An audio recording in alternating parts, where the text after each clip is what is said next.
Yo, what's up mga ka-speed? So, another day, another video tutorial na naman tayo mga ka-speed. So, bago natin to umpisahan, gusto ko munang sabihin, nandito na naman tayo sa walang kamatayang lugar na evergreen, ang Sitaroma, Bulacan. Dahil dito kasi guys, kaya kung ba't lagi ako dito nag-tutorial, napakatahimik dito guys, at saka wala masyadong sasakyan. So, hindi tayo makakasagabal sa iba habang nagtuturo tayo. So, for today's video guys, ituturo ko kung paano mag counter steer.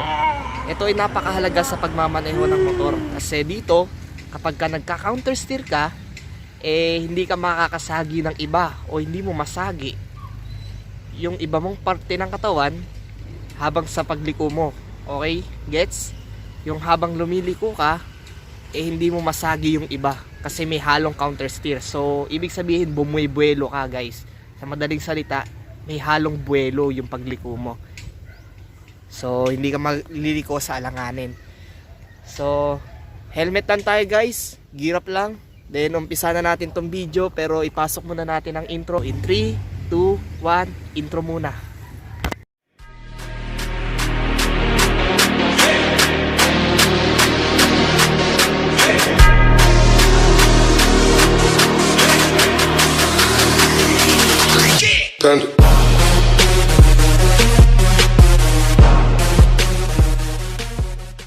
Yun.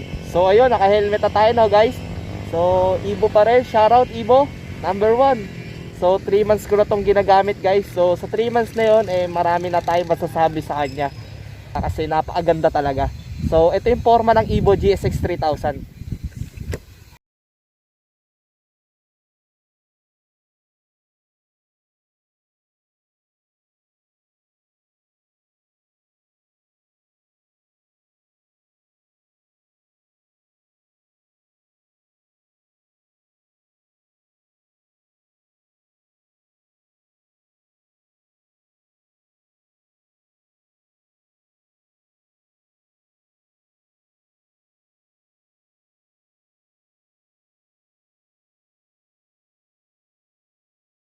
No guys, napakaganda. So kuha na kayo ng Ibo GSX 3000. Ayos na ayos to, sulit na sulit. A few moments later. Yo, so ito nga guys, umpisa na natin mag counter steer. So paano nga ba ulit? Para sa akin, dalawa ang ibig sabihin ng counter steer. Yung una, yung kapag dediretso ka, tapos maglilin kang ganyan. At ang pangalawang ibig sabihin niya sa akin is makabuelo ka ng pagliko. Kunyari, dediretso kang ganyan, pero lilikong mo onte, tapos tsaka kang liliko. Nang sa ganoy, may buwelo ka, hindi ka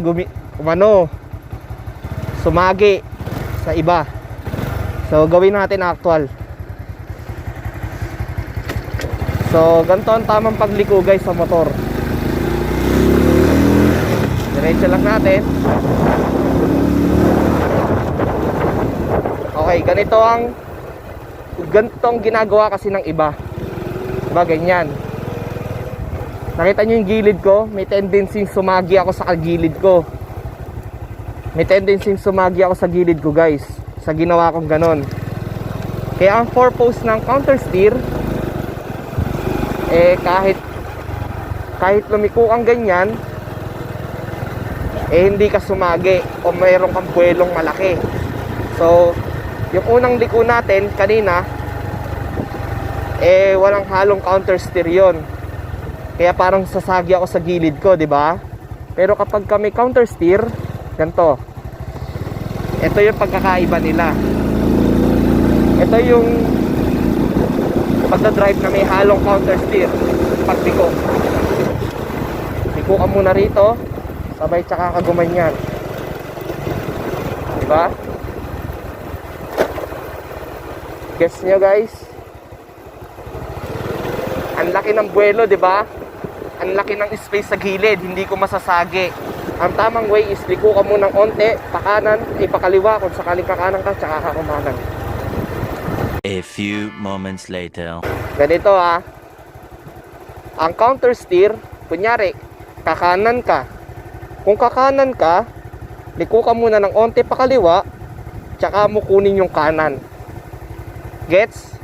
Kasi kapag wala kang counter steer, kunyari kakanan ka, lumiko ka kagad ganyan, may tendency sumagi ka guys. Paulit-ulit ako, may tendency sumagi ka o makadisgrasya ka ng iba. So pag may counter steer, kunyari dumidiretso kang ganyan, kakanan ka, liko ka muna ng onti pakaliwa, sabay kunin mo yung kanan. Onting-onti lang guys, kumbaga kumuha ka lang ng buwelo. Ganon din naman sa pagkakaliwa ka. Pagkakaliwa ka naman, kuha ka ng konti sa kanan, sabay kunin mo yung kaliwa. Ganon. So ulitin natin. Kakaliwa, kakanan, kakaliwa naman tayo guys. Kakaliwa tayo ha. Kunin natin ng konti sa kanan. Okay, sabay kaliwa. Okay, kita nyo? Kunin onti sa kanan, sabay kaliwa. Okay, kita nyo? Ay, daming tupa! What? What the f? So, ayun yung guys. Ayun yun. Ayun yung ibig sabihin ng counter steer. A few moments later. So, counter steer tayo dito. Hindi ko onti sa kaliwa, sabay kunin yung kanan. Okay, guess nyo? Guess nyo? Ang laki ng buwelo sa space. Ayun, ang laki ng space sa gilid. Kasi yun yung purpose ng counter steer, yung hindi ka makasagi. Kasi pag walang counter steer, may tendency na sumagi ka o makabangga ka. So, ginagamit ang counter steer para magkaroon ka ng buwelo or space sa gilid para hindi ka sumagi anumang parte ng motor mo o anumang parte ng binti mo hindi masagi. So, ayun yung ibig sabihin ng counter steer. A few inches later.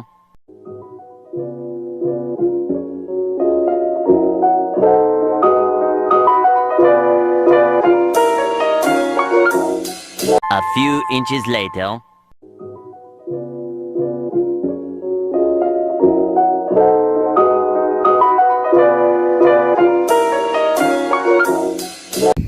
So ayun guys, no, natapos na natin yung video natin. So I hope may natutunan na naman kayo sa aking tutorial.